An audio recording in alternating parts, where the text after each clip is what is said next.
voice of Master Chief, Spartan 117.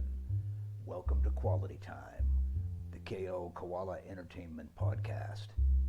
Anthony and Skylar will take it from here. Master Chief, out.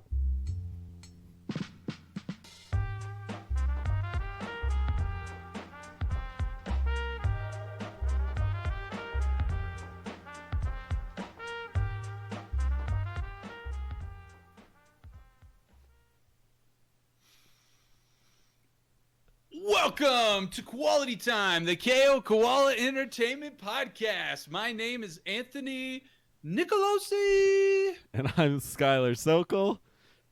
And today we are talking about the highly contentious, somehow, topic of crunch. Crunch. Yes, snack bar crunch. Yep. What snack bars have the best crunch? I'm talking about Crunch Bars. Tier list. Crunch bars. Kit Kats have okay. Also, shout out to our sponsor, Kit Kat. What? They are I wish. not our sponsors. When do I get And they those? are also have great Halloween candy out right now, so check that out. Also, But there are that is not- matcha green tea Kit Kats that you can get from Japan. Oh, very good. That shit's Very good.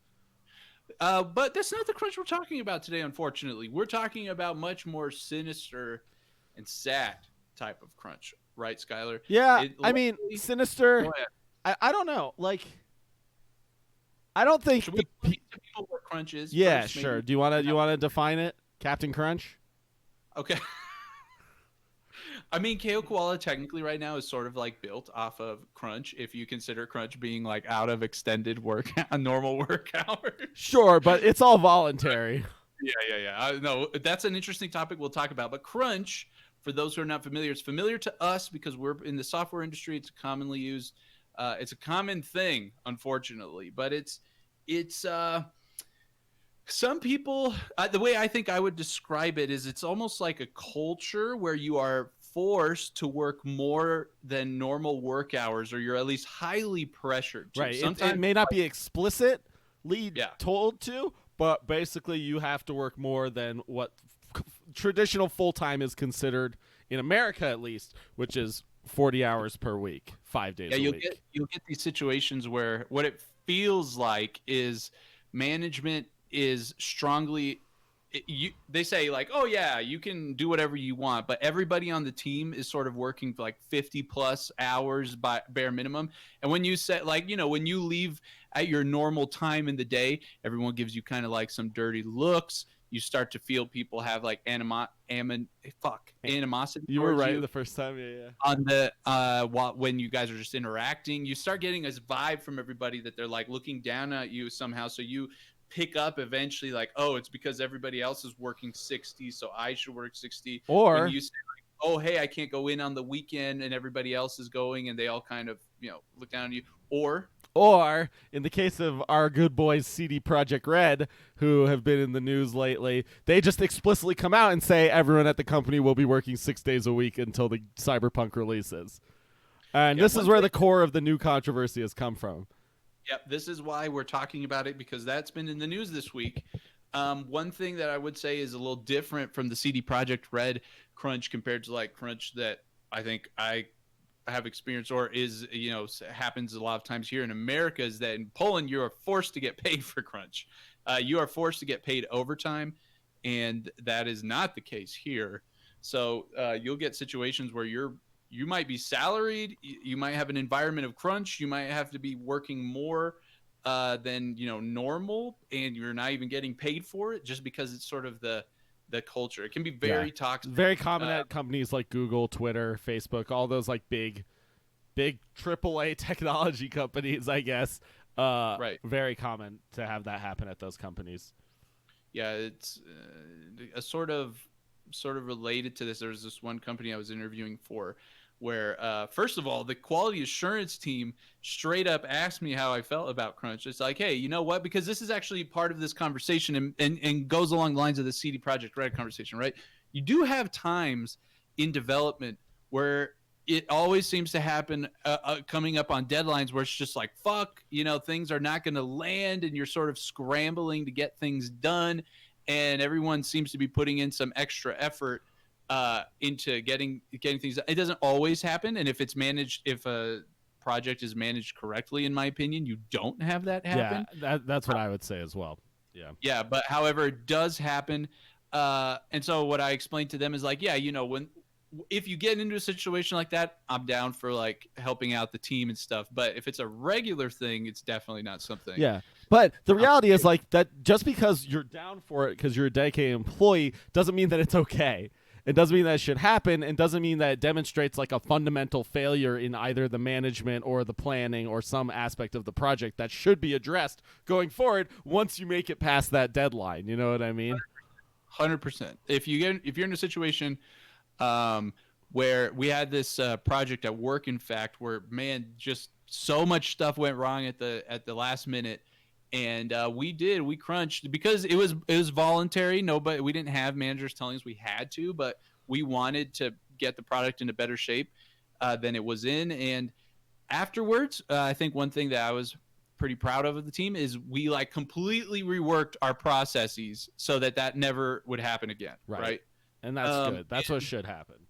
And that's what should happen. Now, the situation with CD Projekt Red's a little interesting because it's well known at the end of Witcher 3, people came out saying how bad the crunch was, which is not uncommon in the games industry at all. Right. And CD Projekt Red at the beginning, this is sort of the news story that broke out. Jason Schreier from Kotaku breaking that when they originally started development on CD Projekt Red, they committed to not crunching. In May 2019, yeah, they were talking about it. Before that as well, he came out and directly said like they want to be humane, they want to treat people with respect. He said they might have a non-obligatory crunch policy where essentially their crunch would not be mandatory. They could ask employees to work overtime, the employees could volunteer to, and they would be compensated accordingly, but they would never have to, was what he originally stated. Yep. So that's what you originally stated. So now this is like a totally going back on that word, right? He has literally, if people don't know, he came out and said, literally, employees will be required to work 6 days a week, full-time days, until the game comes out. His direct quote is, like, good on him to say that, like, he's aware that this is him going back on his word, but still he's completely going back on his word, so I don't know how good on him it is. He said, I take it upon myself to receive the full backlash for the decision. I know that this is, Badowski is his name. I know this is in direct opposition to what we've said about Crunch. It's also in direct opposition to what I personally grew to believe a while back, that Crunch should never be the answer, but we've extended all other possible means of navigating the situation. Although he didn't say anything else relating to what that was, but what they've done already to like try and remedy the situation and what the situation is. But yeah, that's what he says. Basically, they need to fix the bugs. They need to fix whatever else is there. So apparently that's why they've decided that crunch is the answer. Yeah, this is a tough situation. Software in general is complex, like we were saying, but games is even a whole nother level of complexity on top of that. And it is hard. I mean, we're experiencing it ourselves. It's very hard to gauge sometimes really how long certain things are going to take. And they have delayed this game several times already. I'm guessing, for some reason, they can't delay it again, right? Because that seems to be the apparent obvious. For example, Halo Infinite, when they just recently delayed it, they actually called it out in their statement when they delayed Halo Infinite. Like, part of the reason we're doing this is because we don't want to like have our teams work insane hours and whatever. Yep. So, but Cyberpunk has been delayed like 3 times. I mean, if that's what they have to do, right? So Gaming Thief, this is the conundrum, right? That some people there's also this, like it's like Skylar said, in my opinion, crunch always, no matter what, is a failure in management. Like, if you're crunching, there's something wrong with the management of the project. Yeah. Of the project. Of course, that's so easy to say and so much harder to execute on. I like the armchair developer, armchair observer kind of view is like, without knowing details of the entire situation, is like, you would think CD Projekt Red's got plenty of funds to delay it again.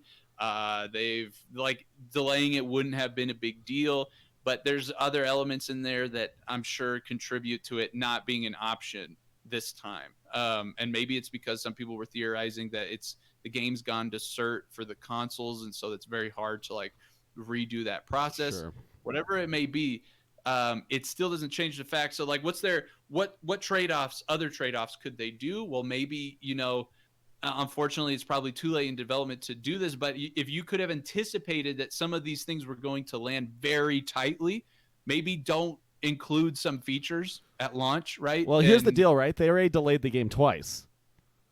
Yeah, so if you have that notion like, ooh, landing this part is going to be tight. Yeah. You know what I mean? Like they've already made a lot of promises with what's coming at launch, right? I don't think they like people were so in Cyberpunk there was a wall running feature originally that people were very apparently excited about. They took it out because it didn't fit well with the design of the game in later development stages, and people were fucking pissed, right? And this was like an early development feature, right? So if they take out something that they've talked about like a few months before the launch window, people will be even more pissed. I don't think they can really afford to do that. You would just hope. It's hard, like I said, it's hard to say, but you would hope that they have some notion of this feature or this area, this space is going to take about this much work, right? Yeah, but as we know, that never is the case, right? You can never estimate those things correctly. So that's the hard part of the just manage it better part, right? Is it's so hard to predict how long these things are going to take. Now, here's the deal, though. What's very interesting is, unlike many game studios who work off of a traditional pay structure where you are a salaried employee so you don't get paid overtime, CD Projekt Red specifically, like you mentioned, pays everyone overtime, 150% pay for a night and 200% pay for weekends. So, and on top of that, CD Projekt Red splits the 10% of a game's revenue evenly among employees. They're also, and that, for a game like Cyberpunk, that's going to be a fuck ton of money.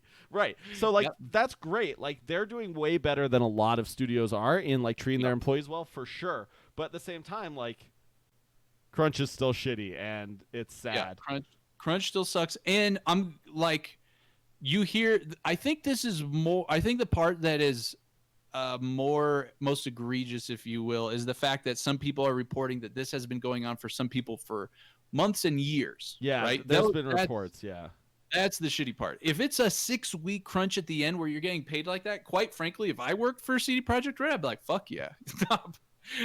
I'm down for. But you're a much more worky boy than a lot of people are. Like 100%. You are willing to put in a lot more time than a lot of people are. But I'm just saying, if I worked at CD Projekt Red and they weren't going to pay me overtime and whatever, I'd be like, fuck you guys. Like, sure, you know. But here's the deal, right? There's a difference between feeling like you get to make the choice to do it and being told you have to. Yep. Right. Yep. Like. Yeah. So I wanted to touch on this because I think this is hard for people outside of the work to perceive. But when you're trying to break down these tasks, right? When you have an idea of what you want to do and you break down the task into smaller, manageable, scopable chunks of work, you usually estimate how much work that's going to take, how much time that's going to take. It's often also relative because you're not 100% sure. And, you try and task everybody at a certain amount that seems doable, for a given amount of time, right? However, oh man, I'm totally losing my train of thought. It was around estimation. However, sometimes what I was trying to say, I just thought about Cyberpunk and I totally lost my train of thought. It was around estimations. It's okay. I'll come back to it. Okay. But anyway, estimating is hard, and that's the deal, right? Like, if you're trying to plan how long a piece of work can take, we've had this happen in our real jobs and in KO Koala both. We've planned, like, you'd say, like, oh yeah, this will take me like 3 days to do, right? And we have had, like, not lying, examples of things that people originally thought would take 3 days that took 3 weeks or even more, like even like months. And actually, notoriously, one of the things that is extremely hard to estimate is bug fixing. Absolutely. That's the hardest. Because you're like, oh yeah, first of all, you need to understand how you replicate the issue once you've identified, which often takes a fuck ton of time. And once you actually understand how you can consistently replicate the issue, coming up with the plan, developing a solution, and then testing that solution, especially when you're in a fucking game that has so many components and parts that interact with each other all the time, takes so long. It's It often does. so hard. It's very rare that you, especially this late in development, that you're going to have a bug that's like, oh yeah, fuck yeah, it's a one line fix. Right. You know, That would have hopefully been found a long time ago, assuming their process is good. The bugs you have left over now are that intermittent, random, horrible shit where like you walk by this thing 100 times and it works every time, and then you walk by it the 101st time and like your guy like falls through the map or some shit. No, dude, and it's the 101st time, and then you do it, you test it 101st time, and it doesn't happen, and then you realize that it was because it was the gun that the guy had that he shot in just the same way, but that gun is actually like this complicated like level up mod, right? Like it's like a level up tree that only occurs if the guy has that gun with those mods. Then on the 101st time he falls through the fucking floor. But like, it's not always the 101st time, maybe, but sometimes it happens early. Right. It's like, yeah, that's the kind of shit. Like, and unfortunately those systems are so hard to automate that often that just means somebody's got to just keep like actually manually trying to recreate that issue. And we've had that happen for our game too, and it's so frustrating. To be the person trying to fix it is frustrating. Like it sucks for everyone. So right. I mean, we had a situation with our first pre-alpha, like we can tell people, where I think we slept 2 or 3 hours the night before we showed the build to our legal team because we were just fucking crunching trying to get this shit done because you had a deadline the next day, you know. It's true, self-imposed, but like that stuff does happen and it's so hard to manage. The thing I was going to say about the difficulty managing, so you break down these tasks, you estimate how much time they're going to take, but very importantly you try and task people according to some notion of knowing how much work they can get done in some amount of time. And one thing that's very hard in games, I don't feel like this happens as much in just like regular software development because the projects aren't as fun, I guess, but the work is so fun that people will sometimes voluntarily crunch, you know, like they love doing the stuff, you know, but not in a good way. Yeah. Well, the problem is that outside of the fact that it can be unhealthy for them in the long run, it fucks up your estimates, right? If John Smith is always working 60 hours because he loves to, you get used to tasking him that way. Like, what can John Smith get done in a week? Well, it actually equates to his week is 60 hours, while Jacob's over here is a 40-hour week. And that, and you're trying to be like, that should be fine, right? The expectation is 40 hours. Just because John's working 60 hours, that shouldn't matter to like how you treat the employees, but it totally ends up mattering, right? Like, who's going to get the raise? John's going to get the raise, but is that really fair? I don't know. That's a really hard question to talk about, right? Like, I don't know. At the same time, what do you want to do? I mean, from a dirty business only mindset, you love John because you're getting more bang from your buck on him, right? However, if you're from an honest business perspective, if he actually legitimately loves doing what he's doing, it's also sucks to tell him like, no, you're not allowed. You know what I mean? Like, go home. You're not allowed to do this. So that's a very weird thing to manage. Right. I mean, and maybe like what I would think is I would maybe try and make a deal with him, right? Like if he's going to work 60 hours a week, I will pay him more for the extra hours he's working, not give him like an actual salary raise. You know what I mean?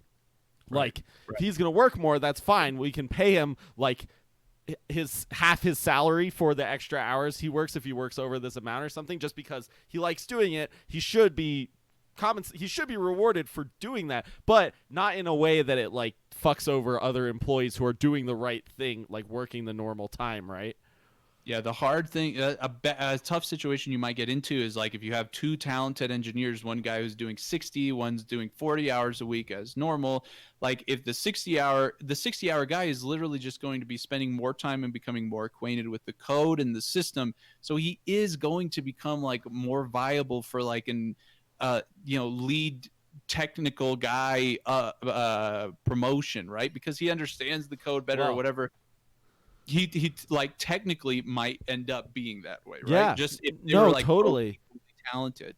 So if you're the 40-hour guy, that can be extremely create an frustrating. unhealthy situation for the 40-hour guy who might feel pressured to work more. But this is even Right. more complicated because right now we're associating time worked with the actual how much work you get done or how much knowledge you gain, right? And that is not actually correlated well at all either, right? There are people who work at different speeds, right? Like I'm an example of someone who like goes fucking hard for like 4 to 5 hours and gets like a day or even more than a day of work done in like 4 to 5 hours, but then I like am physically incapable of focusing well after that without like a significant break.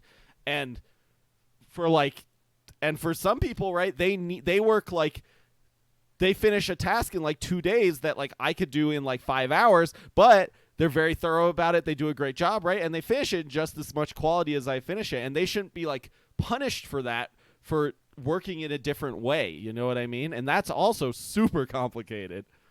Yep. No, this is why it's easy to say it's a failure in management, but it's hard to actually solve. It's many times such when a complicated problem.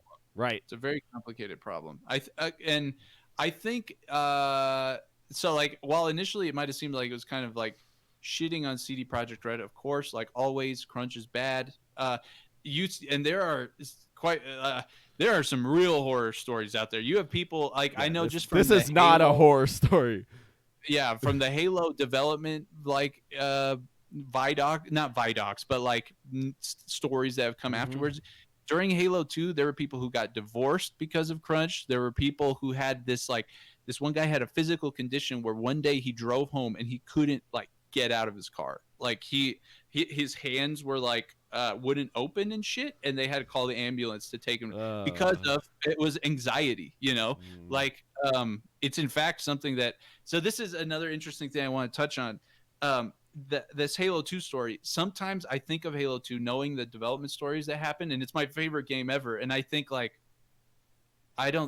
I feel very guilty sometimes knowing that my favorite game came at that expense. Yeah, those kinds of issues are really, it's like the same as like, oh, this like artist or this author, what like comes out that they were a fucking horrible person when they were alive, right? They were like super racist or sexually assaulted people or something. And it's like that's like an age-old debate, right? Of whether it's okay to appreciate the art that comes out of a person like that. And this is like a very similar situation. Are you wrong for loving this game that came out of such dire circumstances? Or like, are you honoring the people who like went through that by loving it? I don't know, right? It's a really complicated question. Yep. Interestingly, we did a poll on Twitter about whether the news of the crunch affected whether people were going to buy Cyberpunk or not. The options were, yep, now because of the news, I'm not going to buy it anymore. Nope, I'm still going to buy it. Or now because of the news, I'm not sure, or I was just never going to buy it, you know? And the overwhelming, the majority of the votes went to, no, I'm still going to buy it. Yep. And then second place was, I was never going to buy it. Yeah. So meaning, nope, it didn't really change people's. And I don't think it really changes a lot of people's minds in general, like, honestly. I will say, when I read that, I did think about it for a bit. I decided I am going to still buy it, though. So, like, it's not like I'm not going to buy it, but I did take a second to, like, consider whether it was okay, and I decided it was. But, like, I don't know. That's not because I think that that's the right thing to do. Honestly, I think the right thing to do would be to not buy it. So yeah.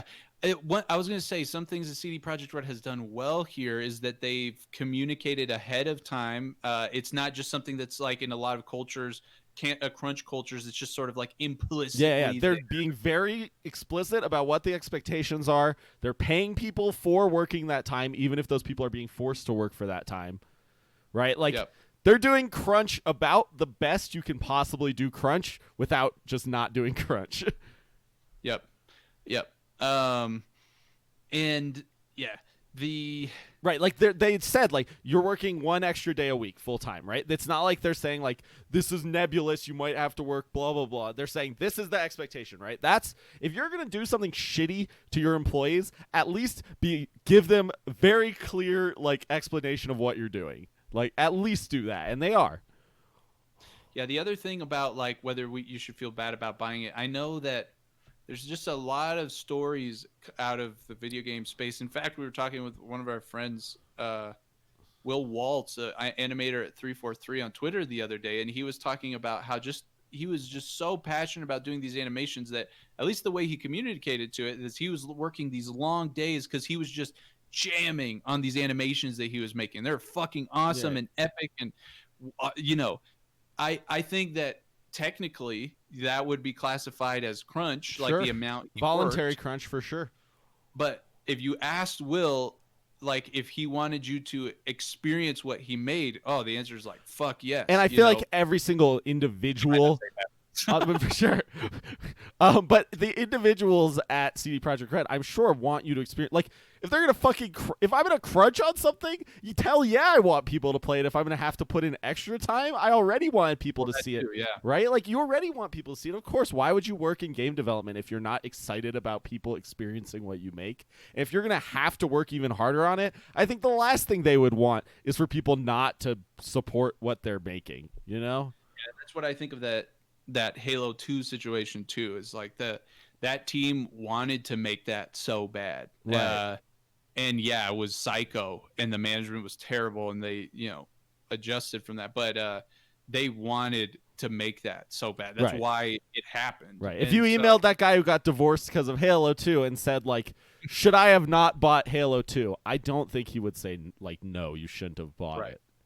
Right. I don't think so. Like, because it would be hard to, right? Why would you waste? It would feel like such a waste of your time that you dedicated to this thing. Like, these Cyberpunk people have been working on this game for like 5 years. 3 to 5 years or something, right? It's like, I think the thing that maybe consumers should be more wary of, I actually thought of this. I don't know what you think. Imagine that if there was some standardized way that crunch could be tracked, like some third party, legit standardized Better Business Bureau of crunch tracking, okay? And put it as, and when a game came out, that number came out with it. So meaning, this game was made with like this much crunch, was tracked. The Crunchometer, right? Yeah. The Crunchometer, right? So that first of all, I feel like that puts some pressure on the studios to get that number down, in my opinion, because it's coming out associated to it. And then second of all, maybe from a consumer standpoint, it could influence, whether you wanted to support this or not. Yeah. I think unfortunately a lot of people dissociate like games from the people who make them pretty, like, or maybe not necessarily intentionally, but maybe they're just oblivious to it, right? They're just not thinking about that. So like, I don't think these like moralisms really matter to people who are looking to buy video games, because like you're just buying the game, right? I don't know. It's hard to say, right? I think in large part you're right, and which is just unfortunate, because bad, management, like nefarious management, can take advantage of that, right? And overwork their employees. But I mean, this is honestly one of our tenets of our studio, right? This is one of the reasons why, if you're listening, we sell merch, we stream, and we open up we're slowly, okay, this is not like the ultimate implementation by any means, but slowly trying to build out alternate revenue streams for the studio. Because if the studio doesn't, if you're Valve, for example, you don't need to crunch your team. You don't need Half-Life Alyx to do super well, right? Well, and not only that, but during the development of Half-Life Alyx, you don't need to crunch your team like crazy to do it. Right? The team wants to do it. You have no financial pressure to deliver, make this many sales or nothing, because you got fucking Steam.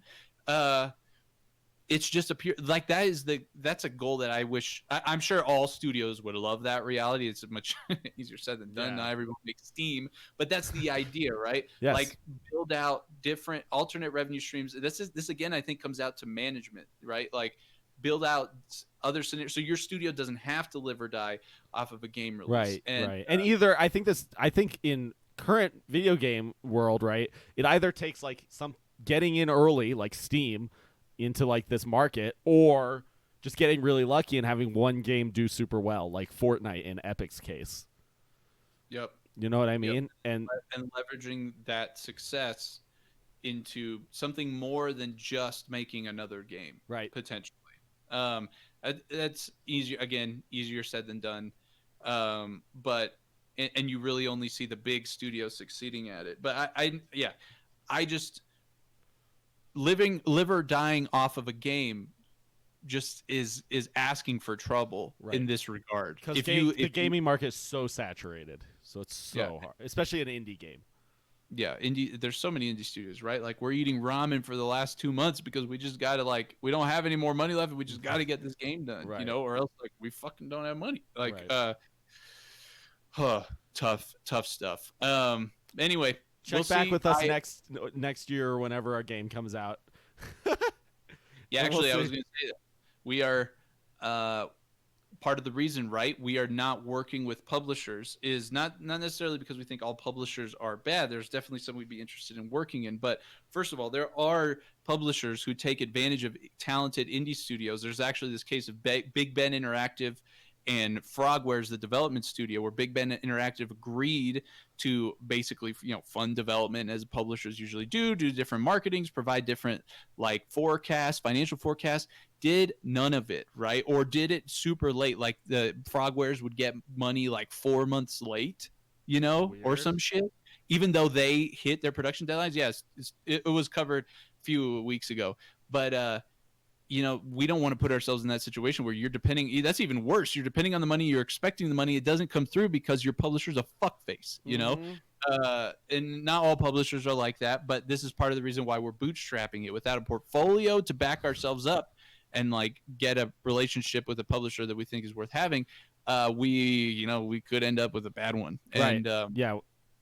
And also, we have full control, right? We have full control over if we need to delay the game, the only thing stopping us is our own need for the game to come out. Nothing else, right? There's no shareholders. There's no one saying, you delay the game, you're fucked.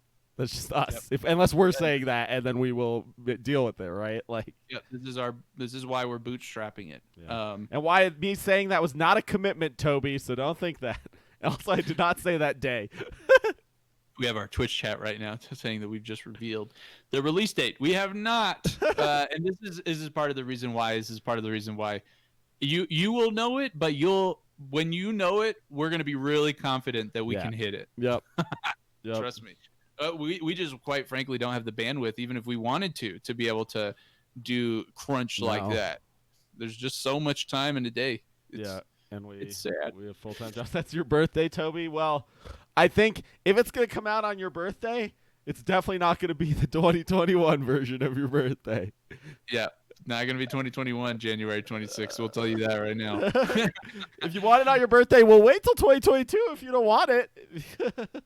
If you are listening to us right now, know that we live stream our podcast, Koalatea Time, new Koalatea Time episodes every Monday at 8:30 p.m. Eastern on Twitch.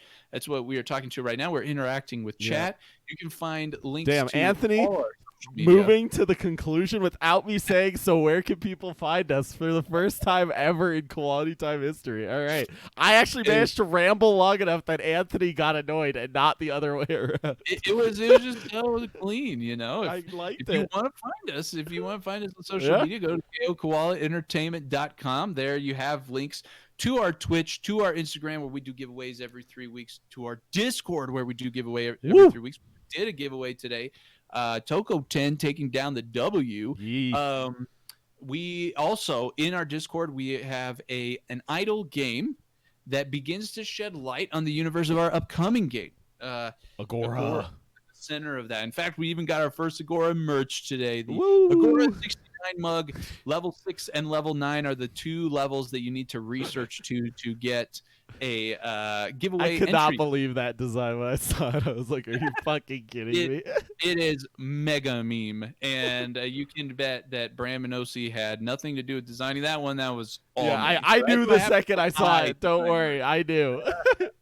Now, this merch I'm wearing right here for the camera, the CO Koala Colorado merch, just went live this week. Please consider supporting our studio by picking it up. There's a link to our merch on our website.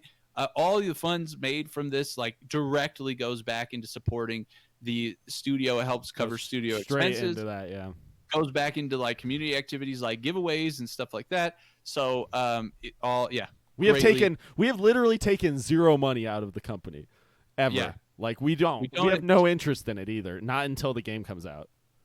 Yep, the game is probably the first possibility of us actually making any money from this now. We're just trying to make the studio happen, so anything you do directly supports the game coming out and us keeping doing what we're doing. Yeah, for those who have been watching us on Instagram Live, I might go live later tonight for a little bit. For those of you who have bought badges, this new almost like subscription service kind of a thing for Instagram Live, we appreciate it. Thank you very much for the support. Everything, guys, on kokoalaentertainment.com. All the links. Sweet. Anthony, send me one of those Colorado shirts. That shit's sweet. Yes, very sweet. I want a sample Colorado zip hoodie. That's what I want. Actually, for those who are listening right now, that is on the way. Know that we are working on getting up some zip up hoodies. So if that's your jam, it's my jam. Stay tuned. Send that over right now. I will wear it every day. Also, special preview for people in the chat. Last thing, coming very soon to Agora, a new bot named Parthenon.